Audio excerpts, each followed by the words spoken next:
coaching openings around the NFL got filled as the Cleveland Browns announced the hiring of Todd Monken.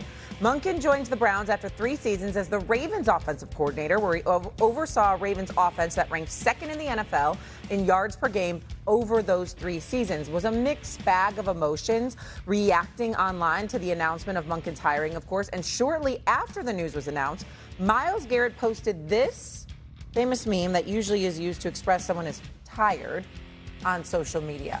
So one can assume maybe what he was referring to. Do we think his reaction on social media from Myles Garrett, again, one of the faces of the Cleveland Browns, fair or foul? Dio? I'd say it's foul because Myles had the opportunity to get out years ago. I believe around this time last year, there was a pretty clear declaration that he at least wanted to be out of Cleveland and wanted to be traded.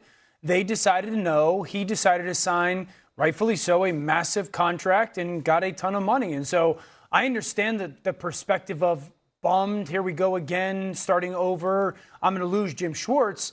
The reality is Myles had that chance to kind of stand his ground and leave, and he decided to stay.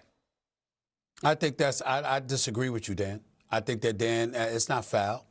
It's fair because just because you get your money, you got your money because you do your job. Sure. You're looking for the organization to do their job. And when I'm looking at the Cleveland Browns right now, I mean, perpetual losing seasons. They've been in the playoffs twice in the last 23 years. After 2002, they've been in the playoffs in 2020 and 2023. I mean, come on, man. You're looking at the organization and some of the things that they've done and some of the decisions that they made. They're like, damn, you can't get right.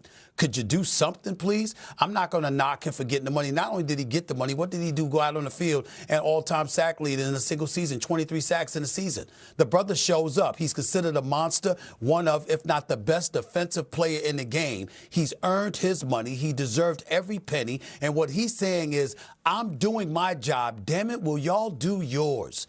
There's nothing wrong with that. There's nothing wrong with that whatsoever. And to hire Todd Monken, you know there's some questions about him as an offensive coordinator. Even though he's pretty good, he's somebody that forgot to give Derrick Henry the ball on numerous occasions. And you're wondering whether the 60-year-old guy that's going to be 60-year-old is the right fit for this organization moving forward. He has every right to feel the way that he feels. Maybe he feels this way, though, because Jim Schwartz didn't get the head coaching 100%. Job. And now this maybe means Jim Schwartz is on his way out. Right. So he's like, all of this. Thank you for that point, Shay. Right? All of this makes me upset. And so maybe there's multiple layers to the social media posts. Because he knows they're probably going to lose Schwartz. Exactly. And that's maybe what he's more tired about than exactly being Todd Monken as the new head coach. Coming up. Have made their decision. They hired former Ravens offensive coordinator Todd Monken to be their next head coach.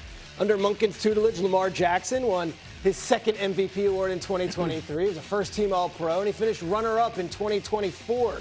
In Cleveland, Monken will inherit a cluttered quarterback room, including 2 2025 draft picks, Shedeur Sanders and Dylan Gabriel. We welcome in all the football guys here. With Todd Monken now hired, 8 of the 10 head coaching vacancies this cycle have been filled. This leaves just 2 remaining openings, the Cardinals and the Raiders.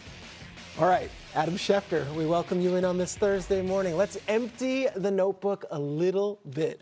What are all the tentacles that you're hearing here now that the Browns have hired Todd Monken? Well, the Browns made their choice, and they did so to elevate their offense. They feel like bringing in Todd Monken will improve their play on the offensive side of football. But by hiring Todd Monken, they created 2 notable issues, one for them and one for the New York Giants. Theirs is on the defensive side of the football, where Jim Schwartz, their defensive coordinator, was a finalist for the head coaching job that went to Monken.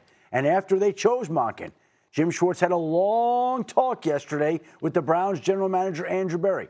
And my understanding is I don't think Jim Schwartz is a happy guy that he didn't get this job. He was bypassed. Just think of anybody in any situation when they don't get the promotion that they're looking for. Are they going to want to stay with that company? Probably not. And so the Browns would love to keep Jim Schwartz and love to pair him with Todd Monken. And they believe he's got 2 years left in his contract.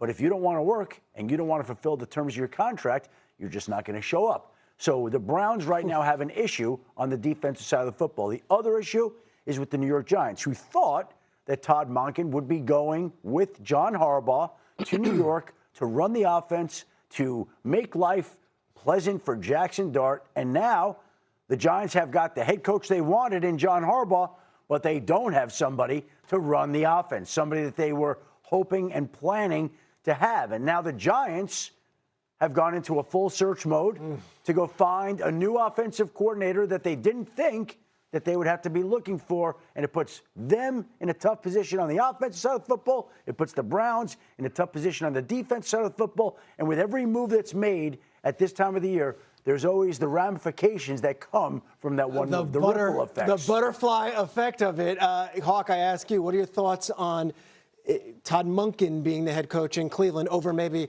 35-year-old Nate Schillhouse or Jim Schwartz? I think it's less of a risk than you go with the very, very young guy, at least from that perspective. When you look at Todd Monken, he's a guy that the Cleveland Browns have familiarity with. He was an OC there.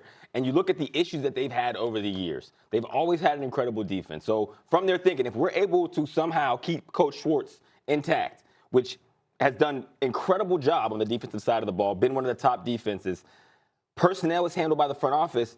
We need a guy to stabilize the offense and command a room, right? And so when you look at Todd Monken's background in the NFL and places he's been an offensive coordinator and all the years that he's had in those locker rooms, you feel like you have a guy that can command the room and you can stabilize your offense. You can elevate your offense. You can develop your offense. These are the quarterbacks under Monken right here that you're seeing on the screen. And if this was a hire that was made a year ago after Lamar Jackson had back-to-back first-team All-Pro seasons, I feel like the sentiment would be a lot different. I think the Browns are centering in on that. This is a guy they requested early in the process, and so it does not surprise me that ultimately it was who they chose. Look, this is one of those where every Browns fan was excited with Udinski or Schillhouse. Give us something young, give us something fresh. They get Monken, but he does have a great history with quarterbacks. We look to the quarterback room. Is this a Shedeur Sanders hire in your eyes? Oh, God, no. No, I would say this. If you're Todd Monken, it's the first and really only time that you're going to be a head coach. You're going to handpick your quarterback.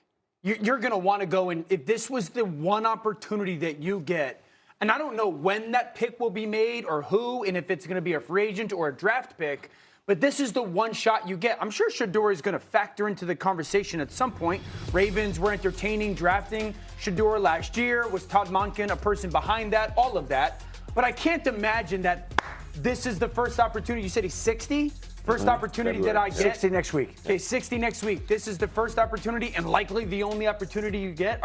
You're not just going to go all in on a fifth-round pick, at least going into his second year. Todd Monken's a really good coach. He spearheaded the best version of Lamar Jackson we've ever seen. We've seen some really good versions of Lamar Jackson, but the year 2 years ago was great. And for those who don't know, he was the offensive coordinator at Georgia when Georgia was winning their national championships. And I would say this, Kirby Smart in the college football playoff is 4-0 with Todd Monken as his offensive coordinator. He's 1-3 without him. There's other parts attached to that, but that's a fact, okay? So he's a good coach. Yeah. I do think it's safe and comfortable by the ownership and the decision. I also think it weakens your strength. Your strength was defense. Now you have a loss of defensive coordinator. You also have your best player, Myles Garrett, probably sitting there once again going, seriously? Again? We're going to do this all over again? I'm going to look back to Adam because we're going to go back to the New York side of it here. So Harbaugh gets hired 2 weeks ago. Everyone does a parade all the way down Broadway and everything, and everyone just assumes it's Monken. Monken gets hired. I assume they had some other alternatives in their back pocket, and where are they now in the process of now finding an offensive coordinator? I would not say that they had alternatives in their back pocket. I think it left them scrambling a little bit here. And I think that when you look at all the names that the Philadelphia Eagles have looked to and brought in and talked to, I think those are some of the names on the New York Giants checklist for offensive coordinator. But it was supposed to just be bring in Todd Monken, insert him, offense running. Now you first got to go find the guy. You got to go through the interview process. They're going to talk to a handful of candidates. And I think as of this morning, they don't have any idea where that offensive coordinator hire is going to come from. The Ravens, the last time they were looking for an offensive coordinator, I think they interviewed 25 different people before. The Eagles have interviewed 8 offensive coordinators so far. 8. Okay.